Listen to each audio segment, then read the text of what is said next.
Good morning, everybody, and welcome to the Marchfield Air Museum, in particular the radio room. As you can see, Marchfield Radio Room AF6MF. We've named the room after Frank Zizzo.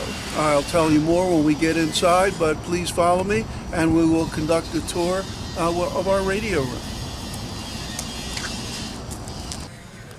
This is the Frank Zizzo Radio Room, named after Frank Zizzo. He was in the Army Signal Corps, served in Germany, Vietnam, among other places. Frank passed away in 2018, and his widow, Lynn, who still lives in the area, donated the radios on that wall, the posters above the radios, and she provided funds for our air conditioner. Least we could do was name the room after her husband. So come on in, let me show you around. We'll start at this side of the room. This is our radio teletype. It's manufactured sometime in the 40s. The original text machine. The operator would key in the text message.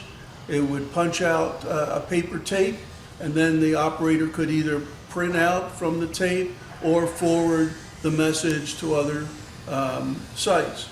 Incoming messages, very similar. The incoming message would punch the tape, and then the operator could either store, forward, or print the message. Moving down, we have the radios that were donated as part of the Zizzo estate. Most of these radios are manufactured by a company called Hallicrafters. They were in Chicago, 1933 through about 1960. We have some early RCA radios and a few other brands. We've been actually able to get several of the radios operational. There's a local AM radio station. This is the newest one of operational. Up here we have a small radio made by a company named Echophone. Echophone was owned by Hallicrafters, but because of the relatively simplicity of the radio, Hallicrafters didn't want their name on it. Radio was manufactured in 1941. It was sold to our military and given to the troops going into the Pacific and European theaters.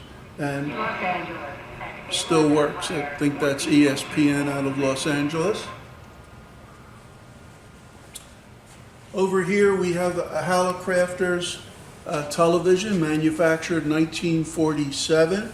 It's approximately a 6.5-inch picture tube, 13 push-button channels, FM sound, and as you can see, still very much operational.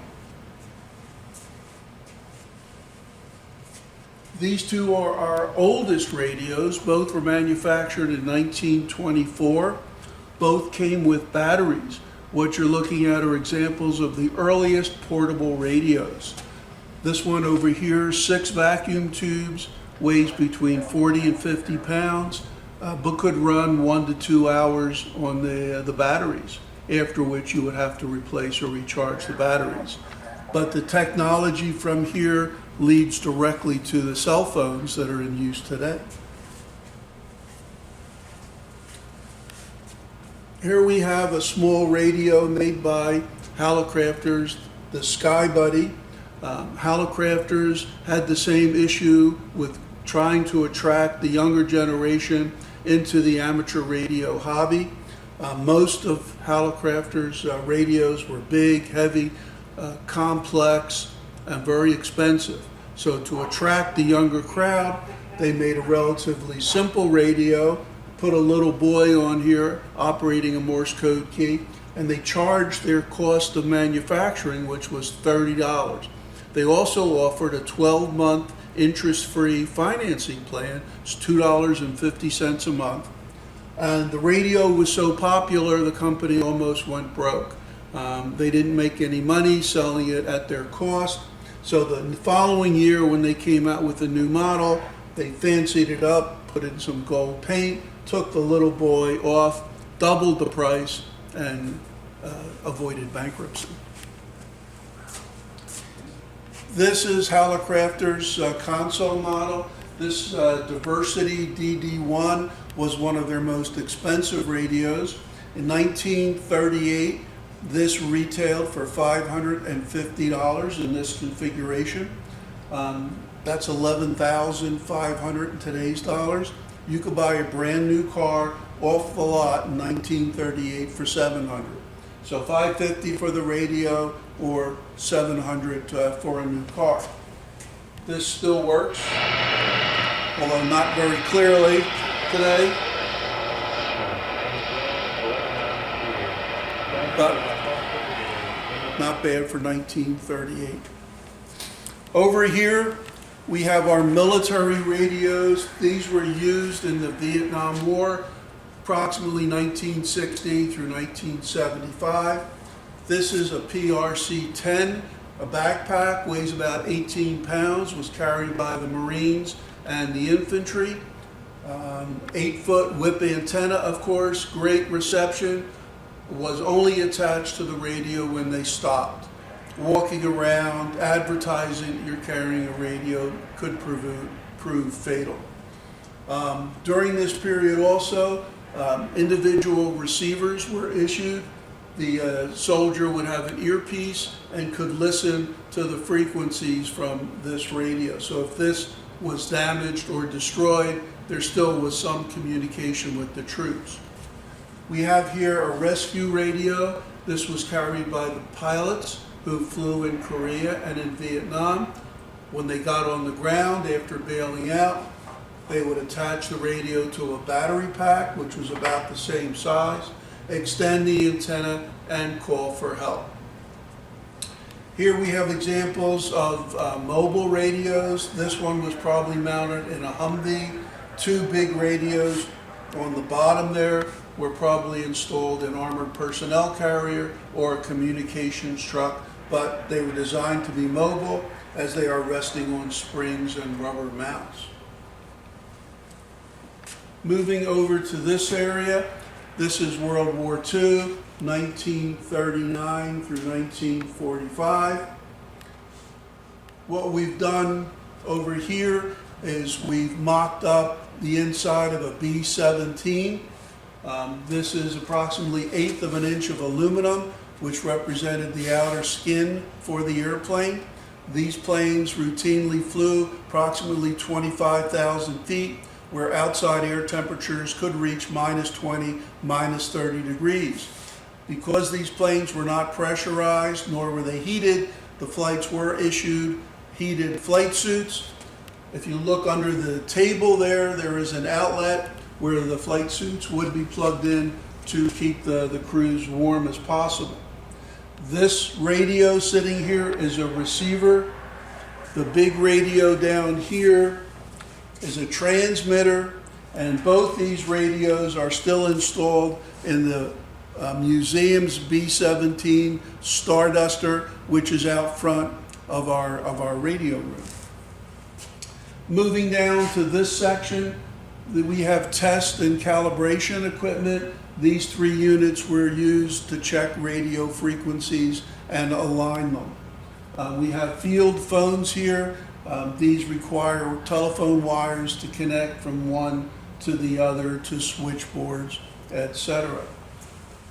These are examples over here of transmitter and receiver that were used in the B-24s, B-25s, other bombers. They were also used in transport aircraft, and the British used them in their Halifax and Lancaster heavy bombers.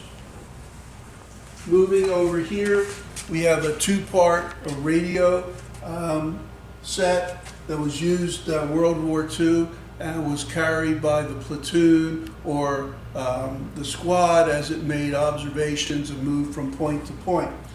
Part of the radio team would turn the handles on the generator and provide power for the radio. In here, the radio operator would use the Morse code key, have headphones plugged in, and would use this radio then to send and receive messages to headquarters or wherever they were sending messages to.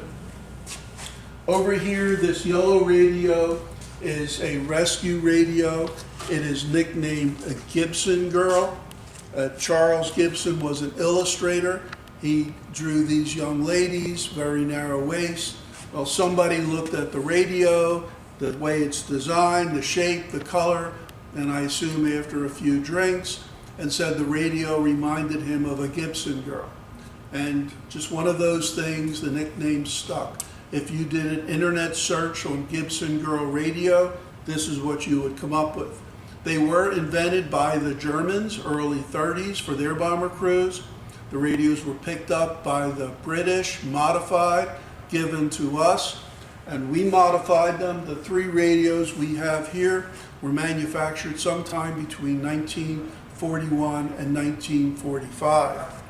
So they're stored in these yellow canvas containers near the life rafts. So if you have to abandon ship or you're playing ditches in the ocean and you are lucky to get into a raft with the radio, the first thing you need to do is assemble this box kite, attach the internal wire to the kite, get it up in the air about 200 feet.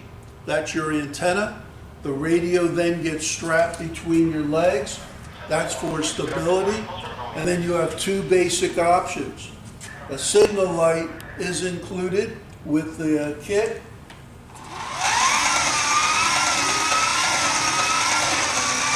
You can see, strong light, visible day or night, so to be used if you see a ship or a plane you recognize as being friendly, you would use the light.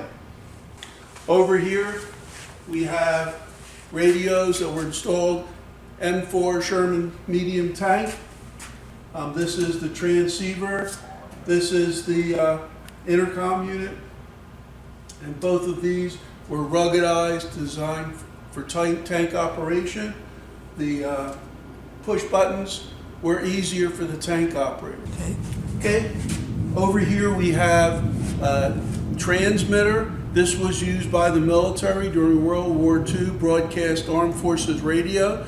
Could be set up in a local area with a generator and a large antenna and broadcast to the local population anything the military wanted them to hear. News, information, where's food, where's medical supplies, or it could be set up with shortwave frequencies and broadcast Armed Forces radio, the USO events, and could bounce off halfway around the world. Okay, over here, the museum has allowed our radio club, the Moreno Valley Amateur Radio Association, to put our modern radios over here. Our newest radio, the ASU 101, coupled with a 55-foot 11-element beam, allows us communication anywhere in the United States and overseas, including South America, the UK. We've been able to make contacts. So that's pretty much, in a nutshell, our radio room. We have posters, we have signal flags. There are over 100 radios scattered around, so this is just a brief overview. Please come and visit us. The museum is opened up typically Tuesday through Sunday. We try to keep the radio room staffed the same times. So I want to thank you very much for watching the video. David Bell, N6 DJB, 73 to all my radio friends, and hope to see you very soon at the museum.